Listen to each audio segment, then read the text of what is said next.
I risked my life for this country, and while I was thousands of miles away in a war zone, my home was sold out from under me. Not by a thief, not by a scammer, but by the very people I trusted to maintain my neighborhood, the HOA. You're about to hear a story so outrageous, so unjust, that it will make you question how something like this is even legal. And by the end, you'll see exactly how far I had to go to fight back against a system built to crush the little guy. This isn't just a story about real estate. It's a story about betrayal, justice, and the terrifying power that HOAs can have when no one's watching. You need to hear every second of this, because if it happened to me, it can happen to anyone. I joined the military straight out of high school. Serving was all I ever wanted. I bought a small piece of land with the savings I'd built up over the years, a quiet lot at the edge of a suburban community. It wasn't much, but it was mine. I planned to build a home on it one day, a place to start a family when I came back. I paid my dues, followed every rule, and stayed out of trouble. I was even proud of the neighborhood, until everything changed. While I was deployed overseas, I received no calls, no letters, no alerts. Not from my neighbors, not from the HOA. Nothing. I assumed everything was fine. But what I didn't know was that the HOA had started racking up fines against my property. Why? Because the grass wasn't cut. That's right. While I was serving my country, the HOA decided my unmowed lawn was a violation.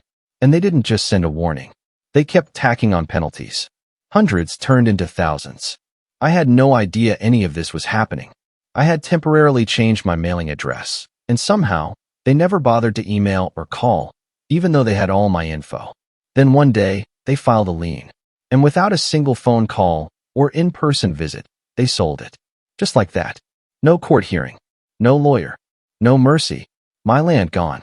When I finally returned home, months later, I pulled up to a vacant lot with a for sale sign. At first, I thought there was a mistake. I thought maybe someone had stuck the sign on the wrong property. But then I saw the documents. Signed, sealed, transferred. The HOA had legally sold my land over a few fines. I couldn't believe it. I felt like I'd been robbed in broad daylight. And the worst part? No one, not a single neighbor, had stood up or even asked questions. I stood there, frozen, staring at the empty plot where my dreams once lived. My name was no longer on the deed. Some stranger, someone who had never seen me, never spoken to me, now legally owned my land. All because I had been overseas, serving my country. The rage in my chest burned hotter than anything I'd felt in combat. I thought I had returned home, but what I walked into felt like enemy territory. I immediately contacted the HOA, thinking there had to be a mistake. But they didn't just dismiss me. They acted smug, cold, calculated. All procedures were followed, they said. You were given notice. I told them I had been deployed, that I had left my contact info, my mailing instructions, everything. They didn't care. To them, I wasn't a person. I was a line in a ledger. A case closed. A nuisance they'd cleaned up with a tidy sale. But what really set me off? They sold my land for a fraction of its worth. It was worth over $70,000. They sold it for just under $8,000 to one of their associates. That's when it hit me. This wasn't just about the fines. This was a setup. A predatory system cloaked in legal language, hiding behind rules they enforce however and whenever they want. I started digging. I pulled HOA meeting minutes, sale records, financial reports. What I found disgusted me. This wasn't the first time they'd done this. There were others, families, elderly folks, people who didn't speak English fluently, whose properties had mysteriously been foreclosed and flipped under violation liens. The more I investigated, the more the pattern emerged. Target someone vulnerable, rack up minor infractions, inflate the fines, then swoop in and seize the land. They never expected me to fight back. They thought I'd disappear like the rest. But they didn't realize that I had just returned from war. I'd survived bombs, bullets, and betrayal in the battlefield. I wasn't going to be taken down by some smug HOA board with too much power and too little conscience. So I called a lawyer. A good one. A veteran himself. And when I told him my story, I saw that familiar fire in his eyes, the same one I had.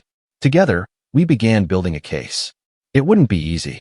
These kinds of HOA actions are designed to be legally airtight. But we weren't after just loopholes. We were after the truth. And we were going to bring the entire HOA machine under scrutiny. every shady transaction, every manipulated bylaw, every time they exploited someone's silence. I knew one thing for sure. I wasn't going to let them get away with it. The fight wasn't just legal, it was personal. I quickly realized how much power HOAs really have, especially when people aren't paying attention. They can impose fines, liens, and sell property with very little oversight. And because they operate under local laws that vary widely, many homeowners don't stand a chance. The rules feel stacked against you, especially if you're away or unaware. My lawyer and I gathered every document we could find, talked to neighbors, and uncovered more stories. People who'd quietly lost their land or been forced to sell because the HOA made living there unbearable. There were families terrified of fighting back, scared of retaliation. Some didn't even know what an HOA was until it was too late. The system was ruthless, but silent. We filed motions to reverse the sale, arguing that proper notice was never given and that my deployment should have been considered a special circumstance. We pushed hard to show the courts how the HOA abused their power. I shared my military deployment papers to prove I wasn't hiding or neglecting my property intentionally. Still, the HOA fought back fiercely, claiming they had done everything by the book. Their lawyers were skilled, their tactics aggressive. But what kept me going was knowing that this wasn't just about my land anymore. It was about setting a precedent, showing that HOAs can't just prey on people, especially those serving their country. The legal battle took months, court dates, hearings, depositions. It was exhausting. There were days I wanted to give up, overwhelmed by the sheer scale of the opposition. But every call from other victims, every story I heard, reminded me that I had to keep fighting. In the end, the court ruled partially in my favor. The sale was reversed, and my land was returned. But the HOA was ordered to pay a fine and adjust their policies to better protect deployed members and others at risk. It wasn't a perfect victory. There was damage, both financial and emotional, that could never be fully undone. But it was a start. More importantly, my story went public. Neighbors started speaking out, local media covered the scandal, and awareness spread like wildfire. Other HOAs began reviewing their own practices, fearing scrutiny.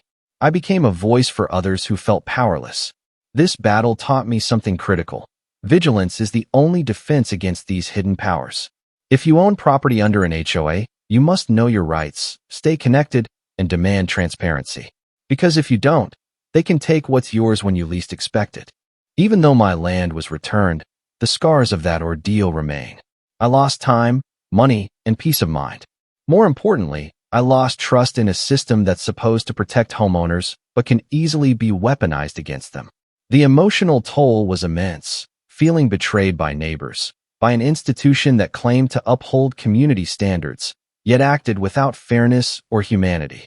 Since then, I've dedicated myself to educating others about the dangers lurking in HOA agreements and the importance of knowing your rights, especially if you're a service member or anyone who might be temporarily away from home.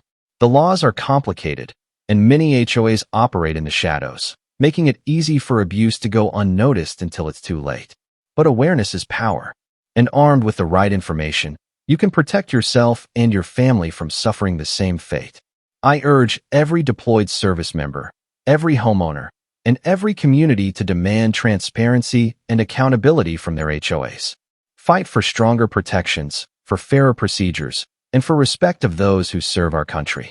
No one should have to come home to find their property stolen while they were risking everything overseas.